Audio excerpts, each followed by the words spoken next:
Well, good morning, everyone. I'm certainly glad to be here in person. I'm glad I remembered that it was in person. Otherwise, you would have seen me in my pajama bottoms and my duck slippers, but I'll spare you that. It's so good to see everyone and see friends again. And those that are participating remotely, hopefully we'll see you all soon. We all know that San Luis Obispo has been changing a lot in the last couple of years. But one thing that's really been fantastic over the last couple of years is really knowing that there's been so many caring and engaging people in our city, and that attitude of people of really helping out. And that has really come together and showed itself in so many ways. We've collaborated, we've helped our neighbors, and we've focused on forward progress. And I'm going to talk about that today because I've got some exciting news to share. As you all know, during our pandemic, our community's response was outstanding. It has been challenging. There have been ups and downs, and with the flux that we've all experienced, but our community has rallied together and stands out as an outlier in terms of recovery and optimism in the future. Public and private sectors joined forces and found innovative ways to keep San Luis Obispo going. Things that I never thought that would have happened, happened. We rolled up our sleeves, we pitched in, and we've even made our community stronger. We've provided support to businesses, nonprofits, and we've done public services that I never thought imaginable. And a lot of that happened because of all of you. So thank you for all that you've done. A huge shining example of how we really came together was the passage of Measure G, and the chamber was instrumental in that process. Our community overwhelmingly voted to create a 1.5% sales tax. This revenue measure helps protect and maintain public services, improve public infrastructure in ways that would not otherwise be possible. Since its passage, some of these dollars, in fact, have been used to leverage over $14 million in outside grants to fund community priorities and projects that are under construction today and will be a legacy investments for future generations. I'm happy to say that we've worked harder with less, and I'm proud to say that our city government remained good stewards of the public funds.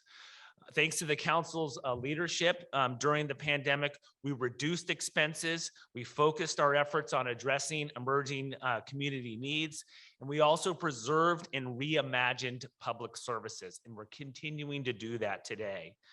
Now I'm happy to say for the first time, what seems like forever, the city of San Luis Obispo is in a uniquely positive financial position.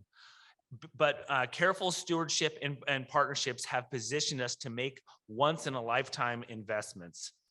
Thanks to that prudent financial decision-making during the pandemic and one-time federal dollars, as well as revenue increases and expenditure savings, last week, the City Council was able to invest an additional $24 million to further major city goals, specifically related to economic recovery, fiscal sustainability, and housing and homelessness.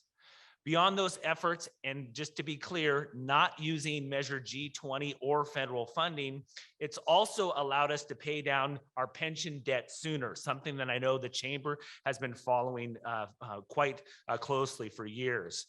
This year, the city will make the single largest payment towards our unfunded liability in an amount of about $12.4 million, and then an additional $2.4 million in a pension trust. This enables us to pay down that liability 10 years earlier and save you, the taxpayers, $19 million.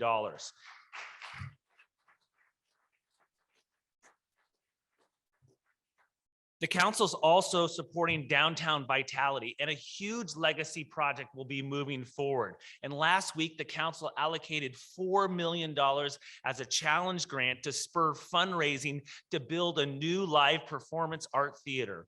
Once built, it'll attract tens of thousands of people downtown and generate about $3 million annually, and really begin and foster a new cultural corridor around the mission.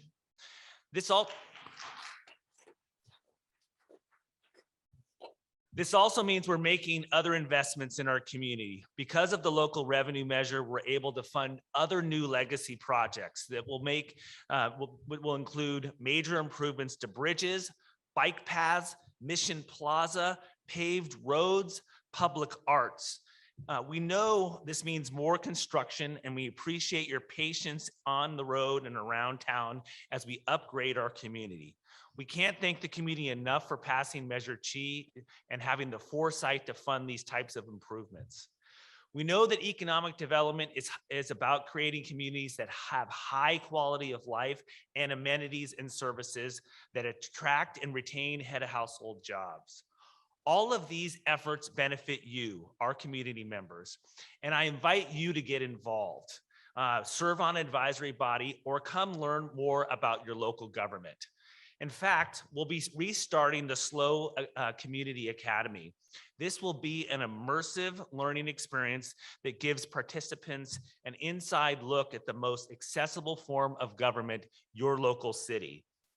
So stay tuned. The City of San Luis Obispo is going to be calling for applications for the SLO Academy over the next month.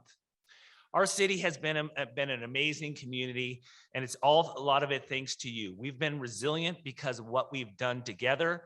Let's continue to innovate, learn, and prosper, and thank you for the time this morning.